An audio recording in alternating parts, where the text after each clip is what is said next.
Hello and welcome, I'm Megha Sharma. Prime Minister Narendra Modi is arriving from Bangkok, where he was attending BIMSTEC and landing over here in Colombo. He will be holding important bilateral talks with the current president of Sri Lanka, Anura Dissanayaka. Well, there has been another important leader from Sri Lanka where Prime Minister Narendra Modi has had strong ties, bilateral ties, trade and energy infrastructure related relationship that had been forged together with the former president of Sri Lanka, Ranil Wickremesinghe. Ranil Wickremesinghe, thank you so much for joining me right now. And of course, my first question about India and Sri Lanka ties. What do you expect from this very important visit that is going to be made by the Prime Minister later today? I would expect that we take the next step in ensuring a closer relationship between the two countries. The vision statement of 2023, which was made during my visit to India, contains the measures we had looked at: connectivity in many forms, the development of dairy sector, many other items have been identified, the development of Trincomalee. Then when President Dissanayaka went to India in the joint statement, they again referred to the need to move forward. Now there should be more, I presume there will be some concrete steps. So we move out of the statement stage where we declare our intentions into taking the next steps necessary for making it operational. That is important, because I have always said there must be closer India-Sri Lanka relations. We must have connectivity, and we must also have economic agreements which will ensure that there is very close economic cooperation between the two countries. How hopeful are you that the projects that India and Sri Lanka signs in the future expectedly? Now, like you already mentioned, there is the Sampo project that had been, I think for the last 20 years, 2006 is when it was launched. Then from the coal project, it ended up becoming into an LNG project, and now finally converted into a solar power plant. Why such a long lingering wait for it to be finally launched by the Prime Minister? Unfortunately, many things in Sri Lanka take a long time, sometimes also on the Indian side. But Prime Minister Modi has always been very keen in pushing it. What happened was that we had originally planned for the coal power station, but once we signed the Paris Climate Agreement, then we couldn't go ahead with the coal power stations we had. We had one with India and another with Japan. Then we offered them the LNG plants, but at that time, subsequently, it came up with the fact that LNG plants were certainly more viable in Colombo. So we gave them the Kerala Pitia for the LNG plant, and the Indian government said they'd like to have solar energy there, because the idea was to make Trincomalee both a logistic hub and an energy hub. How important has India's role been as a neighbor to ensure that Sri Lanka has been brought back from the economic turmoil that it was facing 2 years ago? Well, one was the $4.5 billion loan that was given to us through our different credit lines. I know how helpful it was for us to tide over the first 6 months, especially after I became president. So that's one. And secondly, the Indian willingness to go ahead with the connectivity projects, and also the Indian investments that have come here. Over billions of dollars they're willing to invest. At this stage, most investors are holding back because we still haven't got the full capacity to pay back, and we only declared that we had overcome the bankruptcy only recently. So people were waiting. They would have waited at least another year or so before coming into invest, maybe 2 years. But if we go ahead with the Indian investments, we have money coming in, a few billion, and when India invests, others will also want to come and invest here without waiting for 2027, 2028 to see how the economy is performing. I also want to raise a question when you're talking about attracting Indian investment and bringing Indian FDI. One deal that raises eyebrows is about the now scrapped deal of the Adani wind power plant. It was a deal that you had facilitated. What went wrong, and how should, according to you, the current government move forward with it? There seems to be a dispute about price because we called for a large number of projects. Of course, each one had a different price. Some of them, the infrastructure was available, the studies were available. In the case of most of it was not complete, was not available. So they have to bear the cost. In this instance, the investor didn't have to bear the cost. In a smaller one, it's easier to raise money. In a larger projects which have 500, which requires about 500 US million, now this was about 800. It's more difficult because the cost of finance goes up. Then there are other projects also. So each one, there was a different price to be paid when you purchase the power. It is this differential that seems to be causing a problem. But when you work out the two, you see the differential. There were project committees appointed by the Treasury and Cabinet appointed negotiation committees which went through it, and all the details are there. I consider it to be a very, very important one, and Adani's investment would have also encouraged others to come here. There is a mega infrastructure project that is coming up, which is the Colombo Port City. There has been billions that have been invested by the Chinese companies. What is the concept of Colombo Port City? How do you think is it going to help Sri Lanka? When I was Prime Minister from 2001 to 2004, we asked the Singaporean company Subana Jurong to do a plan for Colombo City. They pointed out that fort area was full and it consists of heritage buildings which could not be demolished. So they suggested that 300 to 400 acres be filled near the harbour where the present port city is, and that be used as a commercial area.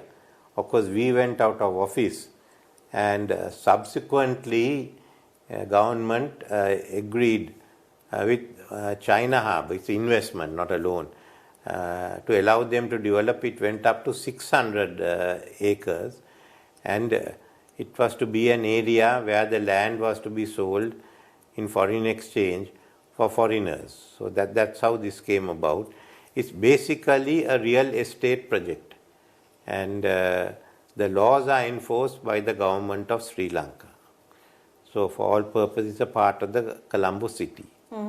It's like someone has got 600 acres to develop, which is a prime land, because generally if you get 5 acres to develop in Colombo, 2 acres, it's big. So they've created that land. But there are also concerns being raised talking about how it could turn into a tax haven. There could be illegal activities taking place. Also, do you think at a crisis such as this, where Sri Lanka is recovering still, while the masses are suffering, do the elite need to be given special treatment and discounts and subsidies? Well, Sri Lankan businesses always ask for tax concessions and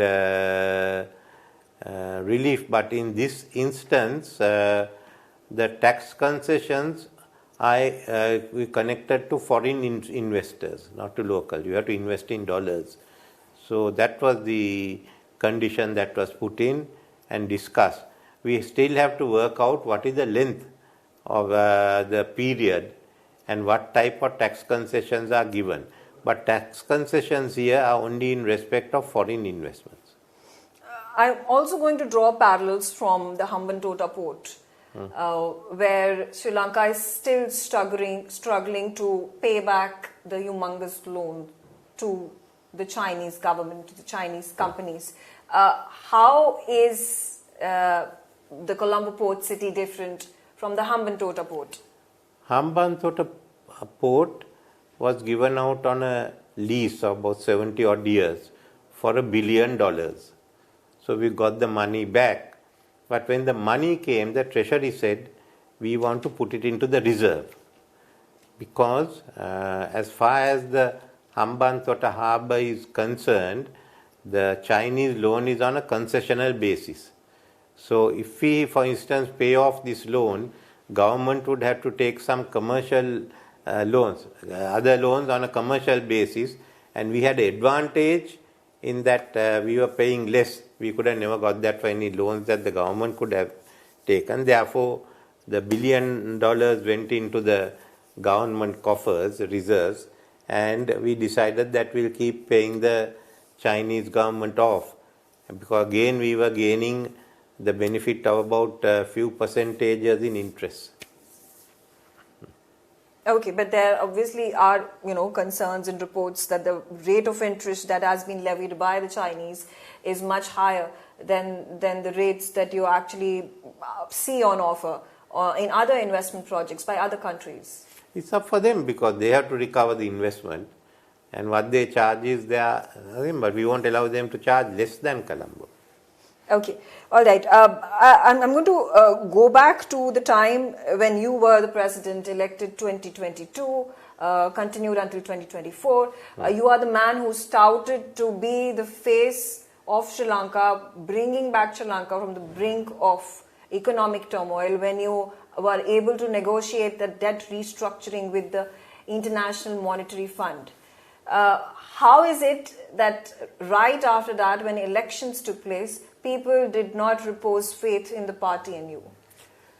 Generally, in most countries, once you do reforms, people are already affected and the reforms can affect the people. So it's a toss-up whether they are going to be elected or not. I mean, Mr. Narasimha Rao had the same issue, many leaders had. I knew it was going to be a toss-up, but I thought I'll take the challenge and stabilize the country, the economy. We were not on a free fall anymore. The next stage is recovery. So how the recovery is going to take place was what was there. And I did not go to promise any tax relief or any pay increases. People were suffering. There were promises of tax relief, pay increases. So that worked to the advantage of those parties. But I wanted to tell them what the situation is and what it will be in the coming years. And, I want to understand from you because, the popular sentiment on the street seems to be that people have wanted to vote for a person and vote for a political party that is outside of, this coterie of political legacies and political dynasties that Sri Lanka has been used to over the last 74 years. What do you have to say to it? Well, the dynasties were broken by us in 1988 when we nominated Mr. Premadasa as the president. He didn't have any dynasty. Long after he died in my time that I made Sajid the deputy leader. That was the first time. Then our next president was Mr. Wijetunga. He was from Kandy, the first Kandian, but he had no dynasty. He came in. Then in 2015 we backed Mr. Maitripala Sirisena. He also had no dynasty. And that's all. Even I have done a long time in politics. I didn't come because of anything else. So we have had people who are outside dynasties. We had even in 31 when we started, it was D.B. Jayatilaka. So our politics has been really free of it. People like to claim, each one likes to claim there were no dynasties. They are the first one free of dynasties, but there has been. And Mr. Premadasa's elevation to presidency is remarkable. We have been changing the system, opening it out. Otherwise, this won't happen. So do you think there's something remarkable that has happened in the elections that took place it is good that even people have tried out new parties. Look at in UK now, they want to try out Nigel Farage. If you look at it, his party is leading. Same thing has happened was going to happen in France. It didn't take place, and I think Mrs. Le Pen has now a court case. But everywhere you see them trying new faces. Who is Trump? He was the Democrat who came on the Republican Party and won against all the regulars. So it's a fashion, you see. Even President Obama was outsider. So people are now trying to look at new faces. If they work, it's good. Otherwise, they go back to the old faces. And also the universal trend, we take a look at, if you may call quote-unquote far-right parties that are gaining prominence versus what has happened in Sri Lanka with a man who has ideals which are linked to left ideologies, decided to cut off taxes. He's giving relief to people. How do you have to say to what do you have to say to that? How does this actually impact the economy, which is obviously wants some sort of support to bring it back to the position that it was a few years ago? Economy can come back to its position, but you can't give relief at the moment. What is the relief? With all that, the cost of goods are higher, prices are higher. You can't get some of the essentials. It's all the public servants didn't get the pay increase which was promised by us, much less. People, there are not enough money circulating at the moment.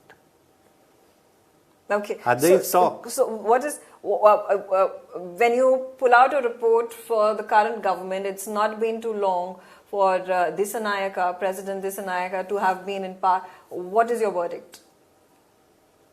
In 6 months, I even got a EFF with the IMF.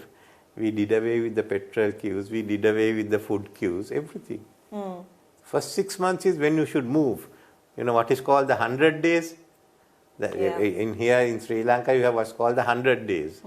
So your performance is judged by the first 100 days. There's been no movement. But what they have been doing in the last 100 days is making these inquiries and forming these commissions with regards to the alleged involvement of your political party in the Easter Sunday attacks, talking about the central bank bond scam, talking about the Batalanda torture camp. How do you react to all these allegations? No, on Batalanda commission report, what did they say? No, tell me what they said. Because you picked it up. No, you have picked it up from someone and you're asking me. It said that in transferring some of the houses of the corporation to the police, I should have gone through the IGP and not given it direct to the Superintendent of Police, Kalaniya. It said the JVP was responsible for the uprising, and it gave the number of people who were killed from different parties and others. And so you can, I have no problem anyone debating what the JVP did. Then, what is the second one? Talking about the central bank bond scam. Yeah, so they also about the prosecution of the Rajapaksas right after Gotabaya Rajapaksa fled. No, one by one. What did the bond scam say? Yes, obviously the fact that there was some sort of a settlement that had been had between your political party. There was no settlement under that. Firstly, it said that I had nothing to do with it. Secondly, they said if some parties should be prosecuted. They were prosecuted. But the case of the prosecution, AGs were thrown aside. Then you went to the Court of Appeal. Court of Appeal also threw it aside. Now there has been an appeal to the Supreme Court against the decision of the Court of Appeal. So when people tell you this, you must ask what the details are. If without asking that, so then if you want to ask me about the other one on the Easter Sunday or not? Easter Sunday, these big allegations that are being made by certain individuals. Do you think this is political vendetta? Who made the allegation? There is an organization which is part of the church, and they came out and made a statement. Can I tell you? There is a commission. The commission said it was done by these people. Second, there was a As far as we are concerned, they were the second one to look at the Channel 4 investigation.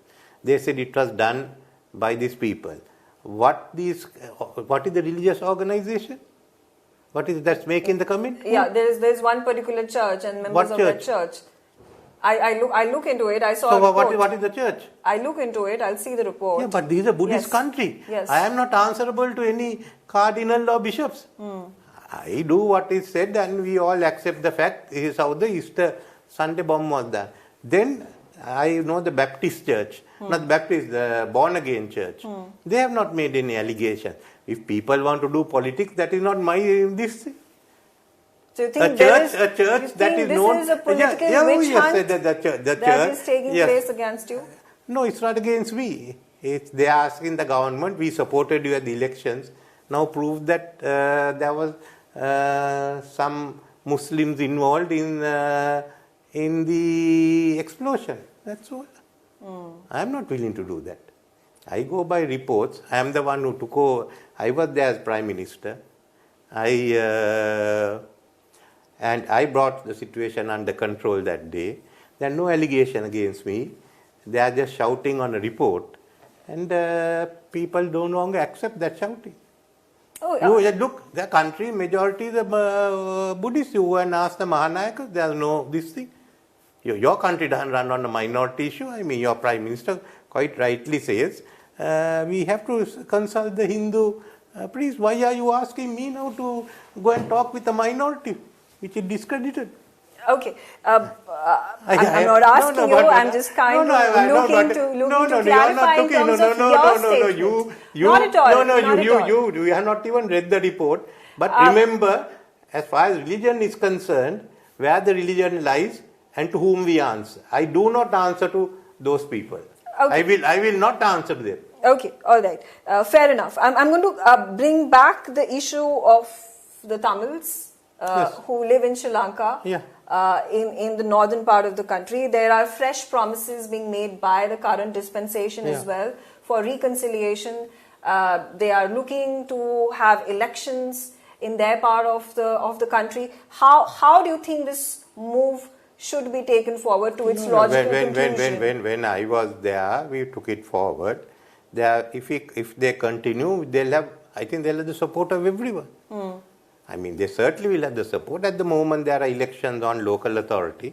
They are also contesting. And some of the NPP members are returned. It's good having some new faces also from the north there. And now the other parties, TNA is trying to regain the lost grounds. So that's normal politics. But elections are on. Okay. There's another issue that was raised in the Indian Parliament just a few days ago, where the Indian Foreign Minister also spoke about the fishermen who are apprehended by the Sri Lankan authorities. This was also a concern that the Foreign Secretary said would be raised when the Prime Minister is going to arrive over here and who will hold talks with President Dissanayake. Is there a reasonable solution that we can find? Because this has been carrying on for decades. If a person jumps into your house and tries to take some objective, should the police detain them or let them go? You handshake and let them go. If you answer that to me, I will give you the reply. But then again, there is history to it. There was the accord that was signed under the regime of Indira Gandhi, and of course, issues, all of those issues. So that's what I'm saying. Can there be some sort of a reconciliation between both the countries? No, there is a reconciliation we get on. I am saying even have connectivity, land connectivity. Reconciliation is there. Okay. This is the problem of your fishermen from Tamil Nadu coming into this area. And this is the main ground for our Tamil fishermen. So, I mean, basically you are thinking on rights of Tamils, then for God's sake, protect the right of the Sri Lankan Tamils to fish in their own waters. How do you hope the current government is going to... You can't forget about their rights and say we want their rights. You're asking me about the rights of the Tamils. But if you're not going to respect their right to fish in that water, how can you ask me about the right of Sri Lankan Tamils? Okay. All right.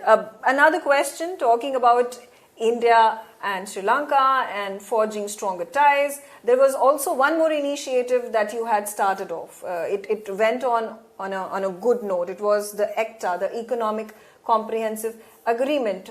Do you see this coming to a culmination? We have to complete it very quickly. Looking at what Trump is doing, President Trump, we have to rebuild a new trading regime, us, India and all. So I'm saying that we should push ahead and finish it in the next few months. Then we must. We also have an agreement with Thailand. We have to implement that, and we should look at the RCEP going. We have to look at new areas, but key is India. You have to sign with India. Okay, all right. Again, as a veteran, as a politician who has been a prime minister of the country 6 times, you have ruled the country and governed the country as president as well, have been in various positions in the ministries in the past in several governments. What are your hopes and dreams for the country in the future as a Sri Lankan? We like to see a developed country, people living well, law and order maintained, and a democratic country. On that note, thank you very much, President Ranil Wickremesinghe, for joining me and speaking to us. Thank you.